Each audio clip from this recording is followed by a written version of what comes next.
E por isso nós já vamos ao vivo a Tel Aviv conversar com o nosso repórter Michel Gavendo, mais uma vez conosco nesta cobertura.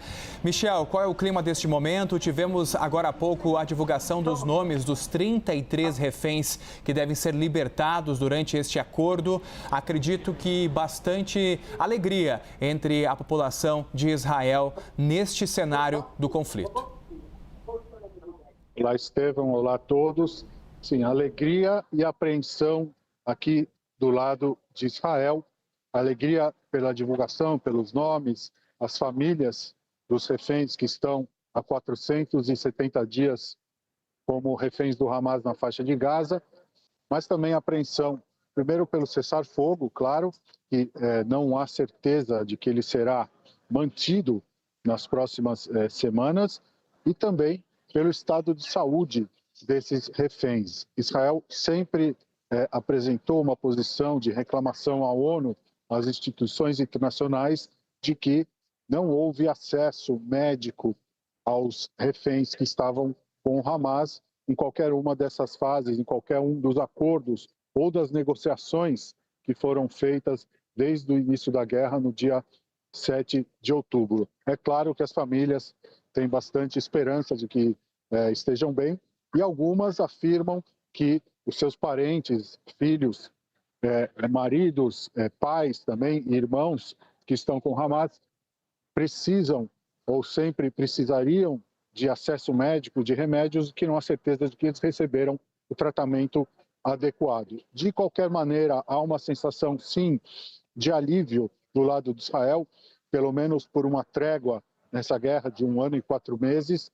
Há também uma sensação de apreensão do que vai acontecer e, principalmente, agora, daqui a pouco mais de 1 hora, quando está previsto o início da libertação das primeiras 3 reféns dessa lista que o Hamas se compromete a libertar, em troca também da libertação de prisioneiros palestinos que estão em cadeias de Israel. A previsão é de que o Hamas passe essas 3 prisioneiras para a Cruz Vermelha Internacional ou outra instituição internacional, daí elas seriam levadas para o lado israelense da fronteira.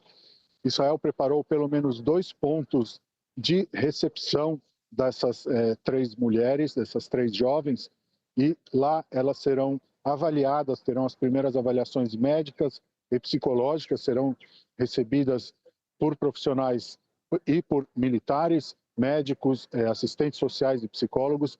Daí deverão ser levadas, provavelmente, segundo a previsão inicial, de helicóptero para hospitais de Tel Aviv ou hospitais no sul de Israel. Lá terão uma avaliação médica, uma avaliação clínica mais extensa, e também já se encontrarão com os parentes. As famílias dos reféns disseram que não vão fazer declarações, pelo menos nas primeiras horas, pelo menos até que a situação dessas primeiras libertadas esteja clarificada, seja clarificada qual a situação médica e psicológica delas.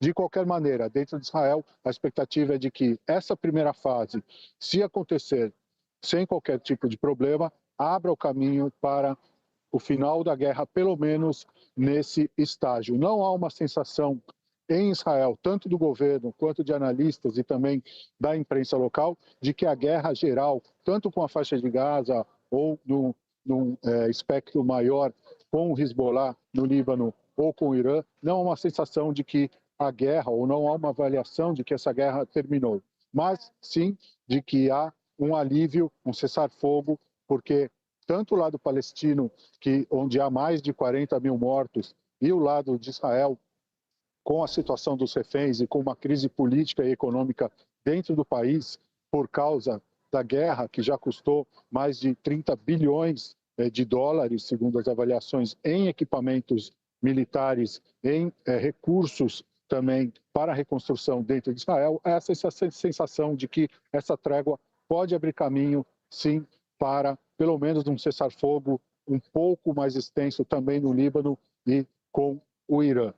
Ainda dentro, aqui nessa praça, que é a central das famílias dos reféns em Tel Aviv, desde o início da guerra, eles montaram aqui essas barracas, montaram aqui a central também de manifestações pedindo para o governo de Israel fazer um acordo com o Hamas. Há a programação de que a partir das 4 da tarde aqui em Israel, 11 horas da manhã aí no Brasil, seja transmitido também ao vivo a previsão de uma manifestação de parentes e de amigos e de gente que vem prestar solidariedade e assistir aqui da praça o processo da libertação das primeiras reféns.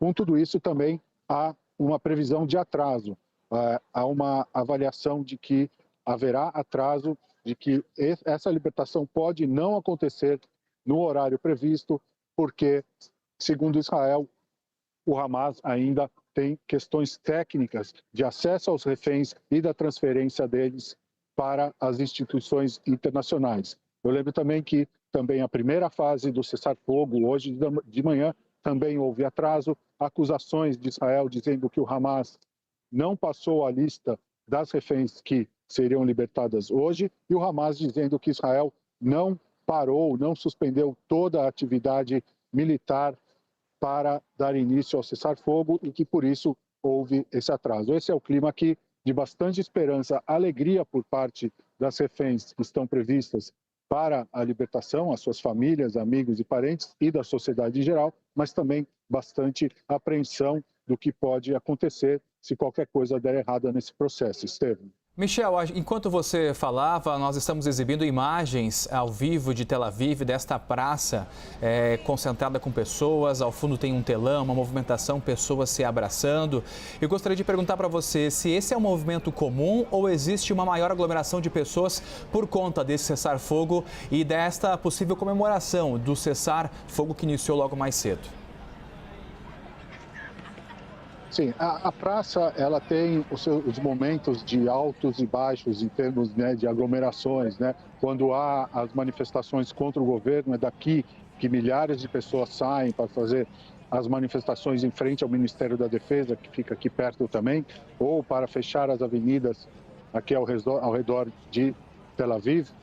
Então, hoje, a expectativa é de que milhares de pessoas venham para cá para prestar solidariedade, principalmente gente da oposição ao governo de Benjamin Netanyahu, porque esse acordo ele vem sofrendo críticas, o governo israelense vem sofrendo críticas da oposição, dizendo que Netanyahu poderia ter feito esse acordo antes e evitado assim mais sofrimento dos reféns e também mais mortes dos dois lados do conflito. A direita também critica o governo, dizendo que esse acordo não traz o fim do Hamas e que pode, com a libertação de terroristas palestinos acusados nas cadeias de Israel, eles voltem a atividades militares contra o país.